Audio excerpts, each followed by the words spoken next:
ஒரு அந்த பேட் கேர்ளுக்கு வந்து அவர் போட்டிருக்காரு. அந்த அந்த பேட் கேர்ளுடைய அந்த டைரக்டர் வந்து என்ன சொல்லுது, எது சரி எது தப்புன்னுலாம் நான் பேசலை. நம்ம ஹீரோயினும் அது பேசாது. அது வந்து வாழ்க்கையில் வந்து பல விஷயங்களில் போகும். ஆனால் மனிதர்கள் புனிதர்களாக பெண்கள் வந்து புனிதர்களாக இருக்கணும்ன்ட்டு நான் வந்து புனிதர்களாக இருக்கணும்ன்ட்டு சொசைட்டி சொல்லுது. அது வந்து பெண்கள் மேலே ஒரு அழுத்தமாக இருக்குது. அந்த அந்த சுமையை வந்து நீக்கிறதுக்காகத்தான் நான் இந்த மாதிரியான இது போட்டேன். அதுவும் சரியாக தப்பான்லாம் எனக்கு தெரியாது. எப்படி அதுவும் சரியாக தப்பான்லாம் தெரியாது. பெண்களை வந்து புனிதர்களாக பார்க்காதீங்க, மனிதர்களாக பாருங்கன்னு. அப்போ நான் அதான் கேட்குறேன், மனிதர்களுக்கு நீ என்ன டெஃபினேஷன் வச்சுருக்கீங்க?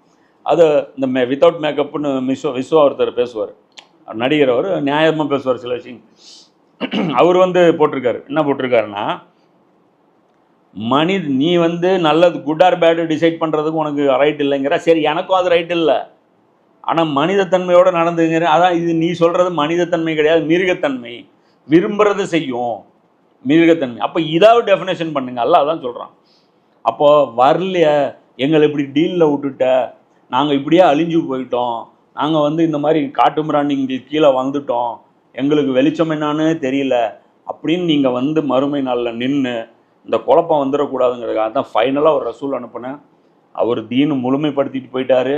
காட்ட வேண்டியது எல்லாமே செஞ்சு காமிச்சிட்டாரு. இதுக்கப்புறமும் உங்களுக்கு கன்ஃபியூஷன் அப்படின்னா நான் ஒன்றும் பண்ண முடியாது. நான் வேதத்தையும் பாதுகாத்து வச்சுட்டேன்.